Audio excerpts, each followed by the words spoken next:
ഓണത്തിൻ്റെ ഷോപ്പിംഗ് എല്ലാം ചെയ്തിട്ട് വന്നു. ഇനി ഞാൻ വിചാരിക്കണത് ഇന്ന് ഒരു ഉള്ളിത്തീയിലും കാളനും പിന്നെ സാമ്പാറിനുള്ളതെല്ലാം അരിഞ്ഞ് ഇന്ന് റെഡിയാക്കി വെക്കാമെന്നാണ് വിചാരിക്കണത്. കാരണം രാവിലെ എണീറ്റ് കഴിഞ്ഞ് ഇതൊക്കെ തന്നെ ഉണ്ടാക്കണ്ടേ. അപ്പം ഒരുപാട് സമയമെടുക്കും, ഉച്ച കഴിയും ഇതെല്ലാം റെഡിയായി വരണമെങ്കിൽ. അപ്പോൾ ഇന്നത്തെ കുറച്ച് കലാപരിപാടികളൊക്കെ നമുക്ക് കാണാമേ. ഉണ്ടാക്കാനായിട്ട് ഞാൻ ഉള്ളിയെല്ലാം തൊലി കളഞ്ഞ് വെച്ചിട്ടുണ്ട്.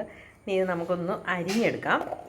അപ്പം നമ്മൾക്ക് ഉള്ളിത്തീയിലുള്ള തേങ്ങ ചെറുക്കനിവിടെ പൊതിച്ചുകൊണ്ട് വന്ന് തന്നിട്ടുണ്ട്. അപ്പം ഞാൻ തീരിൻ്റെ പരിപാടികൾ നോക്കട്ടെ കേട്ടോ. ഇടയ്ക്ക് ഞാൻ വിളിക്കുമ്പോൾ പറഞ്ഞേ. ഓക്കെ, ഓരോ ഹെൽപ്പിന്. ഓക്കെ, അവൾ ഓടുന്നുണ്ട് അവൻ്റെ പുറകെ. തീയിലിനും കാളനുമുള്ള തേങ്ങ അതാ കൊച്ചിവിടെ ചിരണ്ടിക്കൊണ്ടിരിക്കുകയാണ്. എല്ലാം കൂടി എനിക്ക് പറ്റത്തില്ല, ചേട്ടയാണെങ്കിൽ ഇവിടെ ഇല്ല. അപ്പം തേങ്ങ അവനെ കൊണ്ട് ചിരണ്ടിച്ചു. 2 എണ്ണത്തിനുള്ള തേങ്ങ അവൻ്റെ വക ചിരണ്ടി. ഇനിയിപ്പോൾ എനിക്ക് എന്താണെന്ന് വെച്ചാൽ ഉള്ളി എല്ലാം ഞാൻ ഇവിടെ അരിഞ്ഞു വെച്ചിട്ടുണ്ട്. ആദ്യം തന്നെ തീയലുണ്ടാക്കാം, ഉള്ളിത്തീയൽ. അതിന് ശേഷം നമുക്ക് കാളൻ്റെ പണിപ്പുരയിലേക്ക് പോവാം. ഞാൻ നമ്മുടെ ഉള്ളിത്തീയലിനുള്ള തേങ്ങ ഇവിടെ ഇങ്ങനെ വറുത്തുകൊണ്ടിരിക്കുകയാണ്. നന്നായിട്ട് വറന്ന് വന്നിട്ട് വേണം നമുക്കിതിലേക്ക് ആവശ്യത്തിനുള്ള മസാലകളൊക്കെ. പ്രത്യേകിച്ച് മസാലയൊന്നുമില്ല, മഞ്ഞൾപ്പൊടിയും മല്ലിപ്പൊടിയും മുളക് പൊടിയും മാത്രം മതി. ഇതിന് ആവശ്യത്തിന് ചേർത്ത് കൊടുക്കുന്നതാണ് അതിൻ്റെ ടേസ്റ്റ് വരുത്തുന്ന സംഭവം. തേങ്ങയൊക്കെ വറുത്തിട്ട് ഞാനൊരു സൈഡിലോട്ട് ചൂടാറാൻ വേണ്ടി വെച്ചു. എന്നിട്ട് ഞാൻ ഇതേപോലെ ഒരു മൺചട്ടി എടുത്തിട്ട് കടുക് അതിനകത്തേക്ക് പൊട്ടിച്ചിട്ട് നമ്മുടെ ചുവന്നുള്ളി നേരത്തെ അരിഞ്ഞു വെച്ചിട്ടുണ്ടായിരുന്നല്ലോ, അത് അതിനകത്തേക്ക് ചേർത്ത് നന്നായിട്ട് മിക്സ് ചെയ്തെടുത്തു. അത് നന്നായിട്ടൊന്ന് വഴന്നു വന്നപ്പോഴേക്കും ഞാൻ അതിനകത്തേക്ക് കുറച്ച് പുളിവെള്ളം കൂടെ ഒഴിച്ചു കൊടുത്തു. പുളിവെള്ളം ഒഴിച്ചതുകൊണ്ടാണ് ഇതിങ്ങനെ വെള്ളം പോലെ ഇരിക്കുന്നത്. അതിനുശേഷം ഞാൻ ഇത് നമ്മുടെ തേങ്ങ ഉണ്ടായിരുന്നല്ലോ അത് നന്നായിട്ട് അരച്ചെടുത്ത് ഇതേപോലെ. എന്നിട്ട് ഇനി നമുക്ക് ഈ അരപ്പും കൂടെ അതിലോട്ടേക്ക് ചേർത്ത് കൊടുക്കാം. ഈ അരപ്പും കൂടെ ചേർത്ത് നന്നായിട്ട് മിക്സ് ചെയ്ത് കഴിഞ്ഞിട്ട് ഇത് നമുക്ക് എത്രത്തോളം വറ്റിച്ചെടുക്കണോ അത്രത്തോളം നമുക്കിത് വറ്റിച്ചെടുക്കാൻ പറ്റും. അപ്പം ഞാൻ ഒരുപാട് അങ്ങോട്ട് വറ്റിക്കുന്നൊന്നുമില്ല. ഇതേപോലെ ഇങ്ങനെ എണ്ണ തെളിഞ്ഞ് വന്നപ്പോഴേക്കും ഞാനത് ഓഫ് ചെയ്ത് വെച്ചു. പിന്നെ ഞാൻ രണ്ടാമത് ഉണ്ടാക്കാൻ പോകുന്നത് കാളനാണ്. കാളൻ കുറച്ച് വാഴയ്ക്ക ഇതേപോലെ കണ്ടിച്ചിട്ട് അതിൻ്റെ അകത്തേക്ക് ഞാൻ മഞ്ഞൾപ്പൊടി ഇട്ട് വേവിക്കാൻ വെച്ചു. പിന്നെ അരപ്പിന് വേണ്ടിയിട്ട് തേങ്ങയും നല്ല ജീരകവും കാന്താരിയും 2 വെളുത്തുള്ളിയും എടുത്തു. അതിലോട്ട് വെള്ളത്തിന് പകരം തൈര് ചേർത്ത് അരച്ചെടുക്കുവാണേ. അപ്പം നാളത്തേക്ക് സാമ്പാറിനുള്ള പച്ചക്കറികൾ ചേട്ടൻ അരിഞ്ഞുകൊണ്ടിരിക്കുകയാണ്. ഞാൻ കാളം വെക്കാനുള്ള പരിപാടികൾ. അപ്പോൾ ഇത് അമ്മയും മോനും കൂടെയാണ് കുക്കിങ്. അരിച്ചിട്ട് പെറുക്കല്. മോനോ മുടി ഒന്ന് ഒതുക്കി വെക്കാവോ? കൊച്ചിനെ കാണാൻ വേണ്ടിട്ടാ. ഇതെന്റെ മോനാ കേട്ടോ, മനസ്സിലായില്ലേ? ഇപ്പൊ മനസ്സിലായി. ഇവിടുത്തെ കാളനുള്ള വാഴയ്ക്ക വെന്തു. ഞാൻ കുറച്ച് ഉലുവയും കടുകും കൂടെ പൊട്ടിക്കുന്നുണ്ട്. കുറച്ച് ഉഴുന്നും കൂടെ എടുത്തിട്ടുണ്ട്, അത് കാണിക്കണ്ട. കടുകും കൂടി ഇങ്ങനെ പൊട്ടിക്കൊണ്ടിരിക്കുകയാണ്. ഇതാ ഇവിടെ അപ്പനും മോനും കൂടെ സാമ്പാർ കഷ്ണങ്ങൾ തകൃതിയായി അരിഞ്ഞുകൊണ്ടിരിക്കുകയാണ്. ചുഴുന്നും കൂടി ഇട്ടിട്ടുണ്ട്. അതൊരു ഭംഗിക്ക് വേണ്ടിയാണ്, ഇങ്ങനെ കടിക്കാനൊക്കെ ആയിട്ട് നല്ലതാണ്, അതിന് വേണ്ടിയാണ്. അതും കൂടെ കളർ മാറി വന്നു കഴിയുമ്പോൾ നമുക്ക് മുളക് ഇട്ടങ്ങ് പൊട്ടിക്കാം. മുളക്, കറിവേപ്പില, ഉഴുന്ന് എല്ലാം നന്നായിട്ട് പൊട്ടി വന്നിട്ടുണ്ട്.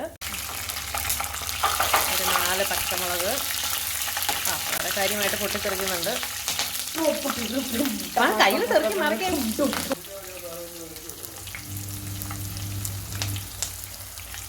ഇഞ്ചി വെളുത്തുള്ളി ചേർത്ത് കൊടുക്കാം.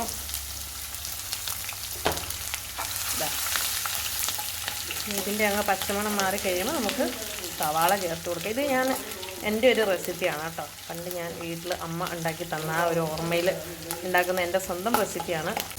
അങ്ങനെ ഞാൻ സവാളയും ഇട്ടു. ഇതിന് നന്നായിട്ട് അങ്ങ് ഫ്രൈ ആയി ഒരു ഗോൾഡൻ കളറായി വരട്ടെ.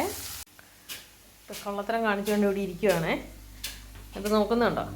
കൊള്ളത്തരം കാണിച്ചിട്ട് കേട്ടോ. പച്ചമുളക് എടുത്ത് തിന്നാലേ എടി മിൽക്കി, ആ പച്ചമുളക് എടുത്ത് തിന്നാ പിന്നെ നീ തിന്നടി.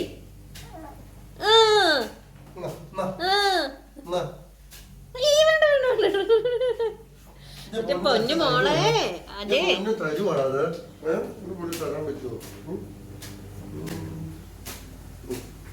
അപ്പം നമ്മുടെ ഉള്ളിയൊക്കെ നല്ല ഗോൾഡൻ ബ്രൗൺ ആയി. ഇനിയും വെച്ചുകൊണ്ടിരുന്നാൽ ഇത് കരിഞ്ഞു പോകും. അതുകൊണ്ട് നമുക്ക് ഇതിലേക്ക് നമ്മൾ അരച്ച് വെച്ചിരിക്കുന്ന നമ്മുടെ തേങ്ങയുടെ അരപ്പുണ്ടല്ലോ അതങ്ങ് ചേർത്ത് കൊടുക്കാം. അപ്പം നമുക്ക് ഈ അരപ്പ് നന്നായിട്ടങ്ങ് മിക്സ് ചെയ്ത് ഇതും കൂടെ നന്നായിട്ടൊന്ന് ഫ്രൈ ആക്കിയെടുക്കണം. നമുക്ക് തൈര് അടിക്കാൻ വേണ്ടിയിട്ട് കാണിച്ചതാണ്. അതിൻ്റെ മാറ്റിക്ക് കാല് മാറ്റിക്ക്. തൈര് കൂടെ കൊണ്ടാട്ടമാണ്. ആ അടിപൊളി അടിപൊളി. ഓളിയില്ല. അപ്പം നമ്മുടെ തേങ്ങ ഇതാ ഏകദേശം ഒരു നന്നായിട്ട് ഇതായി നല്ലൊരു മണവും ഒരു കളറും ഒക്കെ വന്നു. ഈ സമയത്ത് നമുക്ക് ഇതിലേക്ക് നമ്മൾ വേവിച്ച് വെച്ചിരിക്കുന്ന നമ്മുടെ വാഴക്ക ഉണ്ടല്ലോ, അതും ആ വെള്ളവും കൂടെ അങ്ങ് ചേർത്ത് കൊടുക്കാം. അത് തന്നെ എടുക്കുന്നേ. ചിന്തിക്കണം, ശ്രദ്ധിക്കണം, ആലോചിക്കണം ഇതൊക്കെ ചെയ്യുമ്പോൾ. അന്നേരം അവൻ കോളിഫ്ലവറിനെ കുറിച്ച് ചിന്തിക്കാൻ പോയി. പാചകം പറഞ്ഞാൽ നിസ്സാര കാര്യമൊന്നുമല്ല. അത്ര ചിന്തിക്കണം. ഒരു ചെറിയൊരു അബദ്ധം പറ്റിയാൽ മതി, വേറെ വാഴക്കും തൂറ്റി വല്ല പിടിച്ചു വല്ല ശ്രദ്ധിച്ച് ചെയ്യുന്ന കാര്യമുണ്ട്. ഇനി അത് മിക്സിക്കകത്ത് ഇട്ടങ്ങ് അടിച്ചെടുക്ക്. മറ്റേത് എടുത്തോ, പകുതി ഉണ്ടായിരുന്നത് എടുത്തോ? വെറുതെ ഇട്ടങ്ങ് അടിച്ചോ. വെറുതെ ഇട്ട് അടിച്ചോ. എന്നാ നീ കൂടെ അതിനകത്ത് കയറി ഇരുന്ന് അടിക്കുന്ന. പിന്നെ ചെല ഇതും കൂടെ ചേർത്തു നന്നായിട്ടങ്ങ് മിക്സ് ചെയ്യാം. ഇത് ഫ്ലോപ്പ് ആവോന്ന് എനിക്കൊരു പേടി ഇല്ല. നോക്കാം. സാമ്പാർ എന്നായി? ആണോ? കഴിഞ്ഞോ? ഇനി ആ തേങ്ങ കുറച്ച് ചിരണ്ടി വെച്ചാൽ നമുക്ക് നാളെ തോരനൊക്കെ വെക്കാൻ ഈസിയാ. എടാ അതെന്തെങ്കിലൊക്കെ ഇതുപോലെ ഫെസ്റ്റിവൽ വരുമ്പോ അല്ലേ എന്നെ ചെയ്യാൻ പറ്റും. നിനക്ക് നാളെ സ്കൂളിൽ ചെല്ലുമ്പോഴല്ലോ നമ്മളൊരു ക്യൂ ആയിരിക്കും. ഇതേപോലെ അച്ഛനപ്പൻ അടുക്കളപ്പണിക്കുന്ന കെട്ടിയമാരെ കിട്ടാൻ വേണ്ടി ക്യൂ നിൽക്കും. അത് എത്ര പേര് ലൈൻ അടിക്കാൻ വരും. എടി നിനക്കെന്നാ നിന്റെ പ്രശ്നം എന്നാ? നിന്നോട് പച്ചക്കറി എടുക്കരുതെന്ന് ഞാൻ പറഞ്ഞായിരുന്നോ? പറഞ്ഞോടി, പറഞ്ഞ അനുസരണയില്ലേടി നിനക്ക്? ആ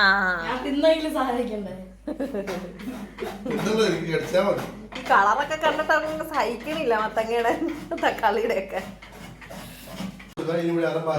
അപ്പത്തേക്ക് എന്റെ ഈ കറിയും കഴിയും. അതുകൊണ്ട് കഴിഞ്ഞാൽ പിന്നെ ഇന്ന് നമുക്ക് ഒന്നും ചെയ്യണ്ട, ബാക്കിയൊക്കെ നമുക്ക് നാളത്തേക്ക് മതി. അവിടെ ഇരിക്കട്ടെ. എടി നിന്റെ ചേട്ടൻ എന്തിയടി? നീയാണോടി ഇപ്പം ഇത് കടിച്ചു തിന്നുന്ന ആള്? അവിടെ നിൽപ്പുണ്ടോ? അപ്പം നമ്മൾ രാവിലെ ഓണപ്പൂവൊക്കെ ഇടാൻ വേണ്ടിയിട്ട് രാവിലെ എണീക്കുമ്പോൾ ഇവിടെയൊക്കെ തൂക്കാനൊക്കെ പാടല്ലേ. അപ്പോൾ കൊച്ച് ഇവിടെ മൊത്തം തൂത്ത് വൃത്തിയാക്കുവാണ്. സഹായിക്കാൻ വേണ്ടി വന്നവളാണ് ഇത് ഇതും കടിച്ചോണ്ടിരിക്കുന്നത്. ഇടി വിട്ടടി എന്നാ കണ്ടാലും എടുത്ത് വായിലോട്ട് വെച്ചോണം കേട്ടാ. നിങ്ങന്ന് കാണുമ്പോഴേ അവളുടെ വിചാരം ഇത് ഒറിജിനൽ ആണെന്ന്. അതാണ് ഈ കിടന്ന് ബഹളം വെക്കണത്.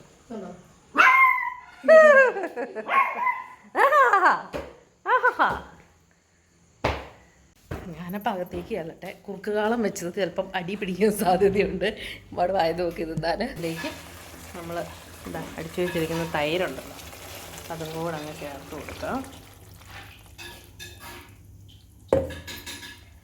ആഹാ, എന്നിട്ട് നന്നായിട്ട് ഇളക്കി കൊടുക്കണം, അല്ലെങ്കിൽ ഇത് പിരിഞ്ഞു പോവും.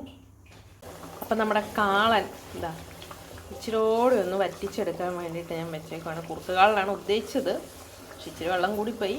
സാരമില്ല, ആദ്യമായിട്ട് ഉണ്ടാക്കണതാണ്. അതുകൊണ്ട് നമ്മൾ എല്ലാം അഡ്ജസ്റ്റ് ചെയ്തല്ലേ പറ്റൂ. കാളൻ കുറുക്ക് കാളനാട്ടെ സദ്യക്കൊക്കെ ഇങ്ങനെ ഒഴുകി പോകാത്ത ടൈപ്പ് ഇങ്ങനെ കുറുകിയിരിക്കും, നല്ല ടേസ്റ്റാ. അതായിരുന്നു ഞാൻ ഉദ്ദേശിച്ചത്. ഒരു കാര്യം ചെയ്താലോ, കുറുകാൻ കുറച്ച് ബൂസ്റ്റ് ഇട്ടല്ലോ. അതിന്റെ ബൂസ്റ്റ് പൊക്കൊടുത്തു. ബൂസ്റ്റ് വേണ്ട വേണ്ട വേണ്ട, തൽക്കാലം സഹായിക്കണ്ട, പൊക്കും. അപ്പം നമ്മുടെ കാളൻ ഇതാ ഇതിൽ നിന്ന് ഞാൻ എന്താ മൺചട്ടി ഒന്ന് ചൂടാക്കി വെച്ചിട്ടുണ്ട്, അതിലേട്ട് മാറ്റുവാണ്. കാരണം ഇതൊക്കെ മൺചട്ടിയിൽ ഇരിക്കുമ്പോഴാണ് അതിൻ്റെ ആ കറക്റ്റ് ടേസ്റ്റ് വരുന്നത്. അതിന് വേണ്ടിയിട്ടാണേ ഞാൻ നമ്മുടെ മിൽക്കിക്കുള്ള ചോറ് കുറച്ച് ബീഫൊക്കെ ഇട്ട് റെഡിയാക്കിയിട്ടുണ്ട്. നമുക്ക് കൊടുക്കാം. എനിക്കൊരു വാ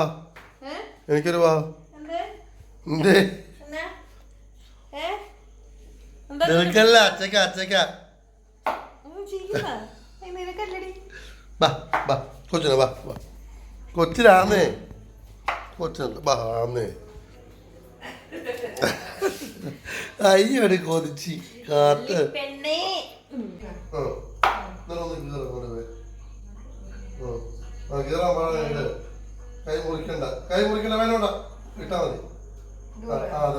സാമ്പാറിന്റെ കഷ്ണങ്ങൾ അരിയാൻ മോനെ പഠിപ്പിക്കുന്ന അപ്പൻ.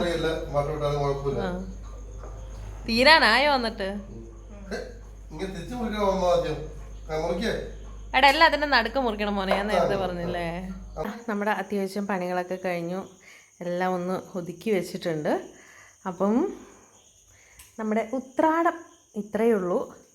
ഇനിയിപ്പോൾ കുളിക്കണം, കിടക്കണം, നേരത്തെ കിടന്നേക്കാം, നാളെ രാവിലെ എണീക്കാനുള്ള, അല്ലെങ്കിലല്ലേ ഇതെല്ലാം റെഡി ആവത്തുള്ളൂ. അപ്പോൾ എല്ലാവർക്കും അഡ്വാൻസ് ഹാപ്പി ഓണം. നമുക്ക് വീണ്ടും മറ്റൊരു വീഡിയോയിൽ കാണാം കേട്ടോ. ബൈ.